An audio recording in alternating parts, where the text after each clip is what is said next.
Here's more footage of the train loads. And again, here's what happens. Call them whistleblowers, but people that see this in real time, they see the train loads of illegal immigrants coming in. They contact somebody in the media. They share with them the footage. They say, hey, do you want to see train loads of illegal immigrants coming in? Here's the footage. Here's where you want to go check. Here's where you want to go film. And so now you're going to see this regularly. There'll be new videos of the train loads coming in. Train loads. Train loads of illegal immigrants coming into our country. I mean, massive train loads pouring up through Mexico up to the Texas and Arizona border. Biden has gone and had much of the wall that Trump put in cut down. This is replacement migration. This is a giant third world population being brought in who will almost none of them get jobs, will be put on welfare, and will be another group that the left and the law firms and the Democratic Party and the Communist and Socialist parties in Europe sign up for welfare and then basically milk and farm because of our social system that basically has been set up as a magnet for this. This is meant to break our society. It's meant to bankrupt the social safety net. It is the Cloward and Piven operation, and that's why the ADL and other leftist groups come out and demonize anybody that talks about replacement migration, because it's a real UN plan, it's real UN documents, it's real UN doctrine, and it is completely operational. 2000 and 2001 document, the UN said they want 600 plus million, quote, migrants here in the United States. They want 500 million to be brought in by 2045 into four Europe indictments, as well. 91 felony charges. If you would say it properly, I'm facing 4 Biden indictments. He told the Justice Department to indict him, or Merrick Garland said, let's indict him. Let me ask you this, Mr. President. They indicted their political opponent. I just want to hear from you on this. I want to know what's in your head. When you go to bed at night, do you worry about going to jail? No, I don't, really. I don't even think about it. I'm built a little differently, I guess, because I have had people come up to me and say, how do you do it, sir? How do you do it? I don't even think about it. These are corrupt people that I'm dealing with. They're destroying our country. I don't even think about it. All I think about is making the country great, making America great. Look, these are political, these are Banana Republic indictments. These are third world indictments. The President of the United States sees how we're doing. We have a movement, the likes of which has never happened in this country before. And you see it with the polls. I mean, I'm up on these people by 60 points and 59 points. I don't mean I'm at 59. I'm leading them by 59. You almost say, like, why are they campaigning? Asa Hutchinson, he's at 0. Christie's at 2. Other ones are at 1. DeSanctimonious is at 9. I just see a poll coming. I mean, I'm leading him by 60 points. Mr. President. And you say, why are they doing it? But here's what they did. They saw this happening, and he went to the Attorney General of the United States, and he told them, indict Trump. There's just no evidence of that, Mr. What, President. because you mean But let's stay on track. To getting new governments in, populist, quote, right-wingers being elected everywhere that will put a stop to this and then deport these people back to their countries, because they're not being brought here to enrich the nation like many of the people that have come here legally and who are the best of their nations. Instead of a brain drain out of the third world to the U.S. like we had in the past, we are being given the dregs of society. So we've got to keep pushing, keep exposing. There's a headline up on Infowars.com about how, members of Congress want their private intelligence briefings and their secret intelligence briefings to be made public so the public knows how bad it is. You don't need an intelligence briefing. Continuing resolution. I'm not voting to continue the failure and the waste and the corruption and the election interference, and in some cases, the efforts that could lead this country into World War III. I oppose the CR authored by my friend and colleague from Florida, Byron Donalds. The Donald CR continues the Ukraine policy negotiated by Speaker Pelosi and Mitch McConnell in the omnibus that conservatives were against. The Donald CR is a permission slip for Jack Smith to continue his election interference as they are trying to gag the president, the former president of the United States, and the leading contender for the Republican nomination. And the Donald CR abandons the principle that it is only a review of single subject spending bills that will save this country and allow us to tweeze through these programs and force these agencies to stand up and defend their budget. My friends, we are approaching the days where we're facing $2 trillion annual deficits atop a $33 trillion debt. This is unsustainable. And just to continue things with some facial 8% cut over 30 days that will lead to no programmatic reform is an insult to the principles we fought for in January. I yield back. Matt Gaetz then went on Steve Bannon earlier today and said this. But let's get to this 8% cut, right? It's for 30 days. Is there a single agency of government where an 8% cut over 30 days is going to lead to any type of programmatic reform? Not even the people who are in favor of the Donald CR believe that the 8% cut is going to lead to any programmatic reform. It's just going to be a month where nobody buys any new laptops. Maybe they cancel a few subscriptions. Is that what you won the Republican majority for? Is that what you knocked on the doors for and made the phone calls for and donated the money for? Because it's not why I'm here. I'm also pretty down on these like horizontal cuts. I think it is just lazy to say, okay, well, every agency is going to have the same percentage, 8%. 8 sounds like a good number. Like, that's unserious. There are some agencies that need far, far deeper vertical cuts. And when you just do this homogenized percentage across the board, what it shows is that you're not able to go out and make the case for these specific things that you are trying to get rid of. So I think that, you know, while it's a sincere effort to try to demonstrate that we care about spending cuts, it's a virtue signal. It's not the actual work. Yes. It's not the work. Thank you, brother. I appreciate it. Godspeed. Godspeed to you. The great Owen Schroyer, ladies and gentlemen. This is your host here for the Hour, Royce White. I'm glad to be introduced by a man who's put in a lot of work and a lot of effort to fight for freedom and speak the truth against the power of the establishment. We wish,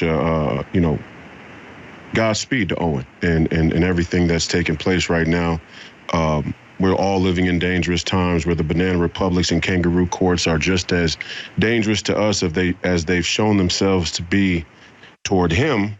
And I reject all of these court proceedings that have taken place in the January 6th situation in the most general sense, just because I understand how duplicitous it all is, but Owen specifically, and we thank Owen for the work he's continued to do, and our prayers and thoughts are with you here in Minnesota, here in the belly of the beast, so to speak. And Owen, you know, what Owen's saying couldn't be more accurate.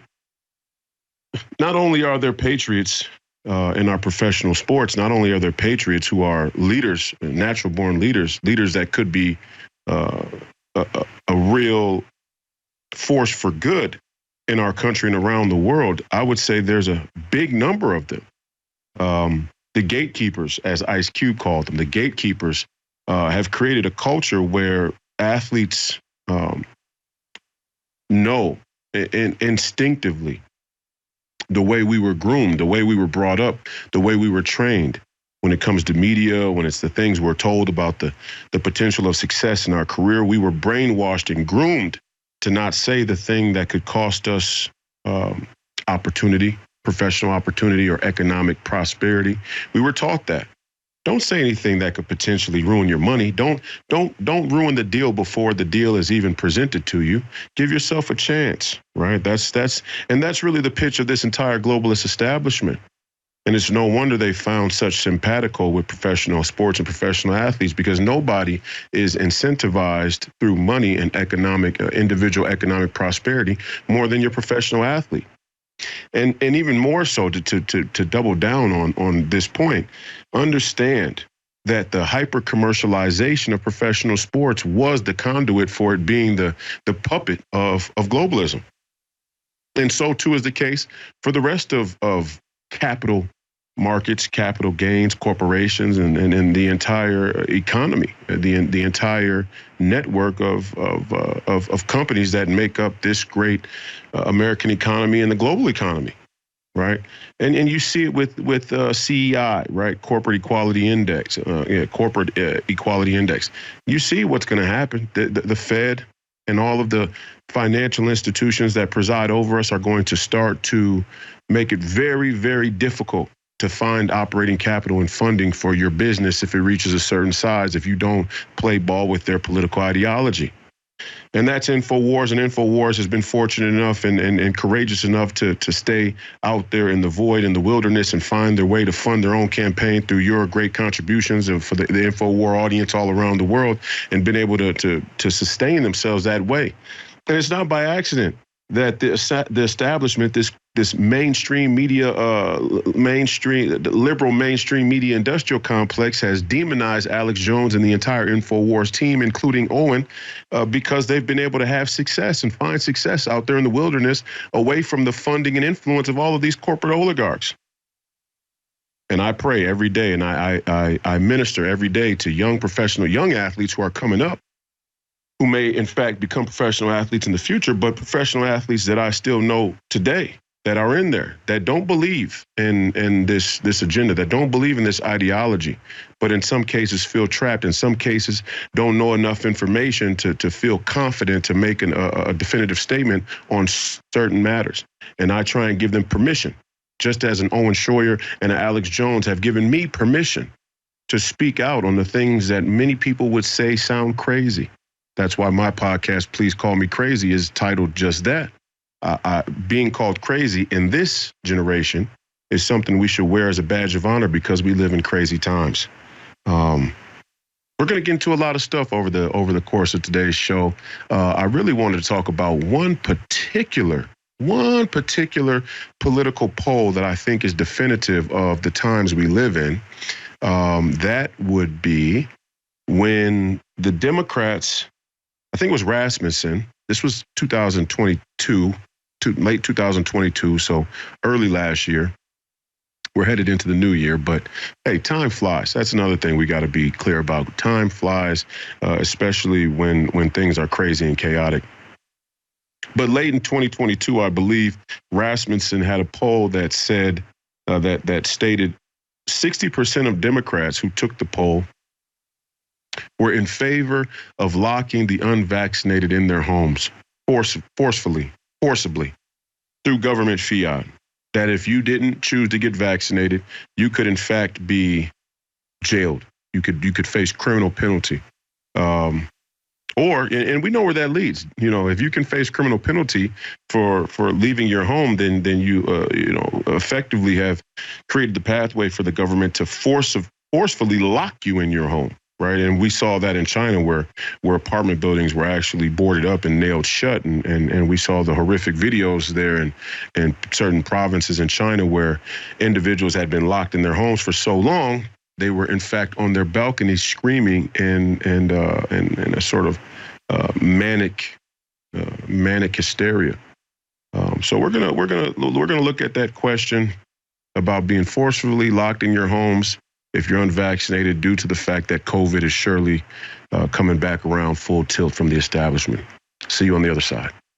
Great afternoon, patriots and truth tellers everywhere.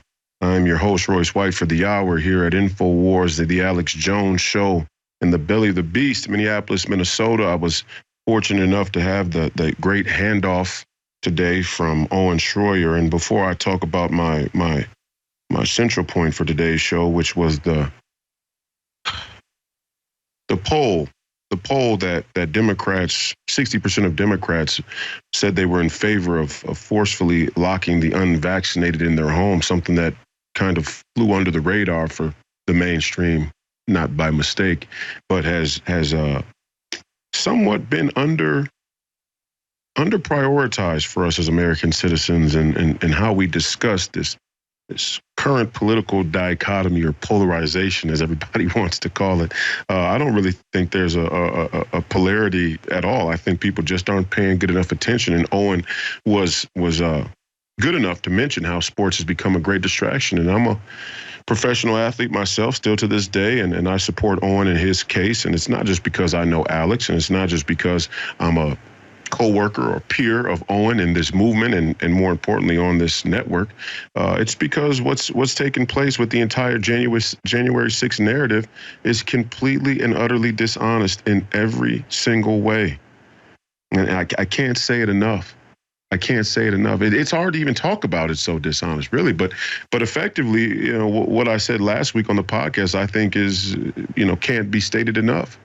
When it comes to January 6th, regardless of what took place on that day, regardless of who was intimately involved or had prior knowledge to the events that occurred, despite whatever intelligence agencies were also involved in provoking certain situations on that day, despite the incompetence from the people who were set to be in charge of security and all of despite all of that, let's talk about the cultural essence of the message that came out of January 6th. And this is your I think his name is Bernie Thompson. He was in charge of the January 6th committee. I believe his name is Bernie Thompson. The name is something Thompson.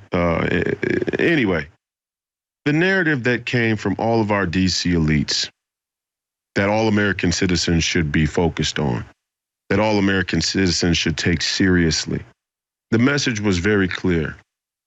No matter what DC elites do, no matter what your elected officials do, no matter what the federal government does, no matter what the swamp does, no matter what congressmen and women or senators or presidents or vice presidents or anybody else does, never should they be afraid of the people. This is fundamentally un-American. This is fundamentally unconstitutional. It's an unconstitutional view of American citizenship and American governance. Our leaders, our elected officials, our government should always be afraid of the people, especially when there is a preponderance of frustration and anger from the people towards their government, when the people feel cheated, when the people feel wronged, when the people feel manipulated or misled, when the people feel lied to or exploited. Yes, the government should fear its people. Anybody who tells you anything different is playing fast and loose with what it means to be American, the American Constitution, American citizenship, and American governance, usually and not shockingly for their own gain, for their own advantage to retain the power of the corrupt status quo and their elitism within it. That's what the message is to Owen Schroyer. If you become big enough as a voice in alternative media that we don't work with to create an accepted narrative, if you become big enough in that and you have enough influence on people to help them understand the value of their citizenship, the true nature and power of their rights. And if that ever comes to be a threat to us, we will take you out. It's under that level of manipulation and dishonesty that I'm in full support of Owen. And there's no mainstream media liberal cuck that's going to make me feel ashamed or tell me otherwise. They can call Alex Jones crazy. They can call Owen crazy. They can call the entire InfoWars team white supremacists. Here I am, a black man, and they let me host all the time. Now they'll say I'm the exception, that Alex is only using me because I'm a black man who will peddle the same narrative. No. Alex and I may agree on some things. We don't agree. We may disagree on some things. We don't disagree on much, but we may disagree on some things. But I believe, and it's kind of a bastardization of the black man to tell him that the only reason he is aligned with white supremacists is because he'll peddle their narrative. Like I don't actually believe in it. Don't get me wrong. It's not that I don't think Jean-Pierre doesn't believe what she's saying. I think she believes what she's saying. I think Ilhan Omar believes what she's saying. I think Alexandria Ocasio-Cortez believes what she's saying. I think Cory Booker believes what he's saying. I think Barack Obama believes what he's saying. These people are communists. They're globalists, but they're communists. Or they're communists, but they're globalists, however you want to say it. They're secularists. They're anti-Americanists. However you want to say it, they believe in the ideology, and we need to get very clear about that. I think we're long past the point. You reach a point where somebody has to be so committed to a thing that whether they truly believe in it or not, the net result is still the same. I can say with 100% confidence here in front of you now, I believe in what we're talking about here. I believe in the danger of globalism. I believe in the threat of tyranny from global governance. I believe in the threat of tyranny from dystopian technocratic governance. I believe in the danger and threat of undermining the value of American citizenship. I believe in the dangers of the threat of undermining the United States Constitution. I believe in these things. This isn't a gimmick. This isn't an act. This isn't a grift, as they would say. I actually believe in it. Yeah, I believe in having a country. I believe in having fair court cases that aren't politically weaponized or targeting. I believe in letting people speak their mind. Hey, if you want to run out in the streets and talk about transgenderism, go ahead. Go ahead.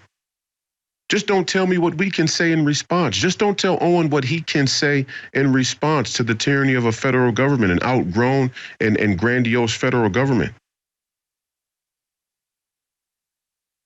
Some of us actually believe in the work that we're doing. And some of us believe in it because the threat and the danger is very real. And yes, I agree with Owen 100% when he says that American sports has become a stabilizing distraction to the American people. And we should look at a game like Colorado versus Colorado State and see that a team is down. Even though they were picked to win, they were the favorite by about 20 points. But hey, predictions are only as good as predictions until the game is actually on. The game was on and they ran into some adversity and they were down. Colorado was down in that game, but they found a way to fight through the adversity and come back with some help from the opponent where they made some bad mistakes down the stretch. We need to have the same conviction today, and that's what we can draw from American sports. Surrendering the individual, surrendering the ego and the pride for a greater result. And we need it now more than ever. Stay through to the other side. I want to talk about this idea more.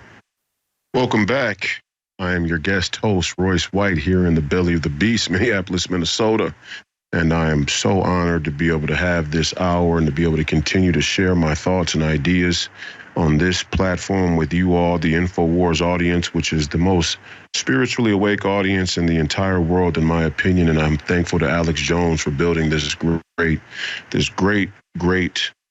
platform, this great audience, this great conversation. Thank you to Owen Schroyer for your continued work. Free Owen Schroyer from the kangaroo court process in this banana republic. Owen made a fantastic point, and I want to double down on that point about sports being a distraction and that there are patriots that are in professional sports in our country, in America, that we need now more than ever to stand up. Why? And this is why the conservative movement is losing. This is why we've lost the country. We've underestimated the importance and the value of celebrity, the importance and the value of entertainment, the importance and the value of leadership. And make no mistake about it, what you see these athletes do from a physical standpoint, these people are spatial geniuses. And I don't mean to toot my own horn, but if you've ever watched me play basketball, some of you don't even watch basketball, but if you ever seen me play basketball, there's a certain spatial genius that is as surreal, as supernatural, as extraordinary as you can possibly witness, which is why so many people clamor to sports, because it's a God-given ability that brushes right up against the ceiling of divinity. And I don't say that lightly because I'm a Christian, and I run the risk of crossing over into what many would consider heresy when I say a thing like that. But honest to God, I mean, if you see some of these athletes and the way they move and the things they're able to do, there was a God-given talent that was bestowed upon them and granted to them that truly is amazing. And it's no wonder why people clamor to it. And it's also no wonder why the globalist establishment has went out of its way to secure and monopolize these type of individuals to peddle and propagandize all of their political agendas. Oh, and spot on. We need more athletes. We need athletes now more than ever to stand up and speak the truth. And if they do so, when they do so, I believe it's coming. I mean, slowly but surely, people are starting to break away from this agenda. When they do so, we will have a pool of leaders, unlike the likes of which we've never seen before. Never before in history. And even if you go back to the 60s, Muhammad Ali was probably the best example of somebody who really spoke out against the establishment and used his spotlight, his celebrity to affect the broader social narrative and dialogue at a global level. When Muhammad Ali was at a global level, number one, we were in a war with Vietnam, but number two, boxing is a very global sport. We have that ability, but even more so, there is a genius, a spatial genius, a sort of energetic connection that athletes have to have, especially those of us who perform in front of huge audiences of people. I can't explain what the transfer of energy. I was just telling one of my family members the other day, recollecting my time at Iowa State University, the great Iowa State, where you saw President Donald Trump go and visit recently, and you hear the chants of USA, USA. I'm happy to see that my fellow Cyclone brothers and sisters there have some sense about them and are willing to speak their mind out in the public square. We certainly support Donald Trump's presidency in 2024. Not because of him personally, but because of the movement. This idea of American nationalist populism and retaking our country back and rebuilding the value of our citizenship. But I was talking about my time at Iowa State and what it felt like to hit a game-winning shot against Kansas State in Hilton, right? And feeling that Hilton magic, right? For lack of a better term, magic is paganism, and I understand that. But the point is that when a community gets invested in the outcome of a certain endeavor, and everybody's in the same place at the same time, and their focus is tuned in on the same movements and the same moments, the outcome is pandemonium. And when you have that rare opportune time to be hanging on to the ball, dribbling the ball, winding the clock down, and the game is tied, and you're at the end of regulation, and you get to take that game-winning shot, and you can feel the air. You can feel the entire arena sort of hold their breath as the ball leaves your hands. And you can hear that pop, that explosion when it goes through the net. And you realize how rare of a moment that is. There's something special about that. There's something incredibly special about that. And it's something that only athletes really understand. Right? Even musicians, musicians, the difference between sports, professional sports, and live concerts or music is that we don't know what the script is. Musicians, they have sound check, they have rehearsal, they over the course of, let's say, 60 live shows across a tour, they kind of have a sense of what's going to happen. So they can manipulate, they can use their foresight or their predetermined role in the theater of the thing to spark a certain response. Not athletes. We don't know what's going to happen. I mean, we seldom do we know when that ball leaves our hands. Is it going in or not? And nobody else knows either. And that's why sports is so entertaining. That's why people gravitate to sports so much. And it's why we need to encourage our athletes to stand up and speak the truth. It's why I was very, very happy to speak on behalf of Owen and supporting him against this kangaroo court. And I encourage all the athletes to speak their mind and first research.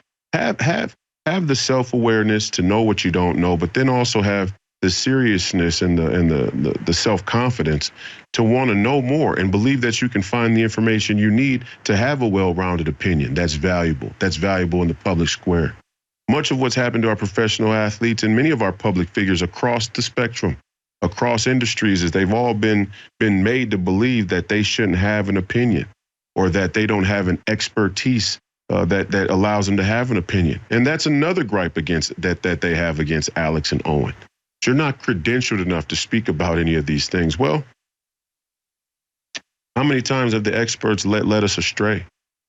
I mean, right now, these experts who say that they're working on behalf of our overall prosperity and well-being are hurling us towards a nuclear exchange with Russia. I mean, we're hurling straight for a nuclear war. And their rationale is Vladimir Putin won't do it. I mean, they're literally playing chicken with countless number of American lives, but also lives around the world of this global community. They claim they're trying to protect this global citizenship. They say they're trying to build up, but in doing so, they have no problem running people all across the world into a potential nuclear exchange, nuclear war. This is who we're dealing with. This is the expertise they want you to trust in. They want to tell you Royce and Owen and Alex and anybody else doesn't have the credentials to speak on matters this sophisticated or complex. Well, what's so complex about this? We don't want to go to nuclear war with Russia. Ukraine is not a big enough or serious enough fight for us all to go to nuclear war. It's not right. It's not reasonable. It's not rational. It's not honest. It's not honest. And they want to keep all of us in the Ferris wheel, on the amusement park of dishonesty. And the athletes lead the show. You know, don't think about nuclear war. Don't think about the military-industrial complex or the role of the banks and energy and how this whole thing plays out on the world stage and the people that it sacrifices in the process. Just focus on the game. Well, the athletes can change that. The athletes can use their spotlight, use their celebrity to stand up at the moment when everybody's watching and say, this is what's important. And that's what I continue to do. And it's why the mainstream media doesn't want you. Happy to be hosting this hour here on the Alex Jones Show on the InfoWars channel. If you get a chance, please go and check out my Please Call Me Crazy page on band.video. If we can put that link in the description there in the control room. I am fortunate enough to have the great Alex Jones allow me to have a page here on band.video in case the new technocracy feels it necessary to censor me, which they've already begun to do. I've been suspended from Twitter still, even though Elon Musk has taken over and revamped the platform. I was suspended on Instagram 3 times in the last 2 weeks, all of which resulted in them saying you were suspended or disabled by mistake. And they let me back on Instagram after I threatened to sue them for election tampering of a senatorial candidate. And I've also had my audio platforms impeded, tampered with multiple times. So Alex has been kind enough to allow me to back all my content up on band.video. So check that out if you get a chance. If you go to Royce White, you should be able to find my page. If not, we'll try and put the link in the description. And there you can keep up with the podcast on band.video if you want to. Also, you can find the podcast on YouTube for now at 9 p.m. Monday, Wednesday, Friday, usually. Sometimes I throw in an extra day during the week if something comes up and I feel the need.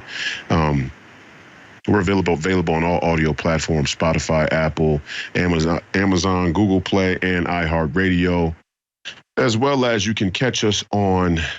You can catch us every evening that the podcast is streaming on War Room's Getter page over there with the great Steve Bannon, Maureen Bannon, and Grace Chong. The War Room Getter page and the War Room Rumble page as well. Doing very well on the War Room Rumble page. I think we're averaging like 75,000 to 100,000 views a show every night over on that platform. So that's great. I am running for Senate. I made my announcement before, but I'm making it again, and hopefully Alex Jones will have me on the show in the near future when I get my launch video ready, so we can have a huge day on the first day that the site is up and live. The site is under is nearly completed. It's under construction right now, but it's nearly completed and almost ready to go. We were touching up the last efforts on the video so that we can launch the site and get the traffic that we need to kick the campaign off. But my Senate campaign here in the great state of Minnesota against Amy Klobuchar is really going to be a door-to-door grassroots effort in the state of Minnesota, in the outstate, but also in the belly of the beast here in Minneapolis. Dr. Scott Jensen lost his gubernatorial race by 200 to 400,000 votes. If you believe the count, which many of you are right not to. I certainly don't believe that the count is 100% accurate. But even so, these elections that are coming up now are going to be just as much spiritual as they are mathematical. And I say that because again, black people or the demographical makeup of the inner city and the metropolitan area has become the revolving door to justify rigged elections, right? When the clock strikes 12 and the clock strikes midnight, any number of votes can come in from the metropolitan area and be justified as Democrat because, hey, all black people vote Democrat or all big city people vote Democrat. So we as conservatives, as Republicans, as American nationalist populists and MAGA patriots need to understand our ministry is going to be more important. It's going to be important, more important this election than any other time in American history.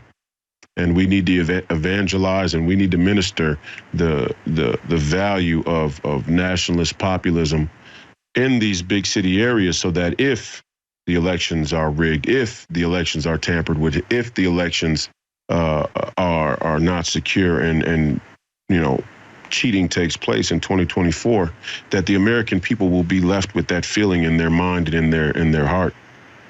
And I guess that kind of sentiment and strategy also stems from my time as a sportsman, because there are many instances where you feel like you're being cheated by the refs, that the refs aren't calling the game straight, and we've certainly seen that. Anybody who watches sports or has been to a sporting event, you can certainly get that feeling. And in some cases, the referees do have a personal vendetta against a given team or a coach or whatever the case may be. And in those moments, you can never quit because you're being cheated or because you're being officiated or governed unfairly. The only thing to do is to fight as hard as you can and leave the people watching with no doubt that you were cheated. Leave them feeling the same way that you feel. That's valuable. And that is how revolution, real, genuine, authentic, and fruitful revolution bubbles up. It doesn't bubble up by manufacturing woke revolution in the universities. That's really this esoteric and generic catharsis for revolution, right? Where if we can add up all the digits on our identity politics calculator or marginalized groups calculator, then somehow we've reached nirvana, right? As many of these Judeo-Buddhists would have you believe. It doesn't work like that.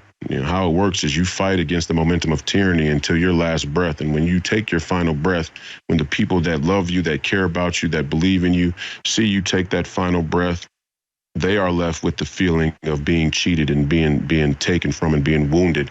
And that is a basis in which real revolution can take place. Good revolution. Not all revolution is good. Not all revolution is good. But some revolutions are necessary. Some revolutions are necessary. And we certainly seem to be living in times such as that right now. So to end today, I want to go back to my point, from the beginning of the show in talking about this Rasmussen poll that sort of flew under the radar for a lot of people, or at least it hasn't been the focus of even conservative media outlets as time has gone on. The further we get from a particular story, the more likely people are to just sort of ignore it. Well, I think the number one thing alternative media needs to do, which Alex Jones has done such a great job of, and is why he's built an incredible platform and conversation at InfoWars, is to refer back to the material that's most pertinent. It's not time sensitive. There is no time limit on information that's pertinent. We should double down, triple down, quadruple down on the information that matters the most until we get answers. There is no news cycle. I mean, the whole idea of a news cycle is kind of a fugazi to begin with. There is no news cycle. The news cycle itself is just a way to tell you, hey, that information that was important that you should have paid more attention to is now a thing of the past. And this Rasmussen poll, where Democrats polled that 60% that they were in favor of locking the unvaccinated in their home, is the most important American political poll in recent memory, certainly in my lifetime, but that I'm even aware of in the last 100 years, maybe. I mean, they promote themselves as being such a sane and reasonable ideological movement. But I think most people in all fairness, can look at that type of poll and see with clarity. Not only isn't it reasonable, but there's a majority, there's a strong majority of people who hold these unreasonable beliefs. And they would say that we have the unreasonable beliefs, that myself being unvaccinated is an unreasonable belief or an unreasonable way to live. But the idea that you could lock an American citizen, a free American citizen, in their home for not taking the vaccine is absolutely un-American. And it's inhuman. It's inhumane. It's ungodly. It's unfair. It's completely and utterly wrong in every sense of the word. And every adult in the room, as they like to say, the adults are back in the room. Every adult in the room should understand that this type of political ideology is not about democracy. It's not about upholding or preserving democracy. It's not about upholding or preserving the rule of law. This is about tyranny.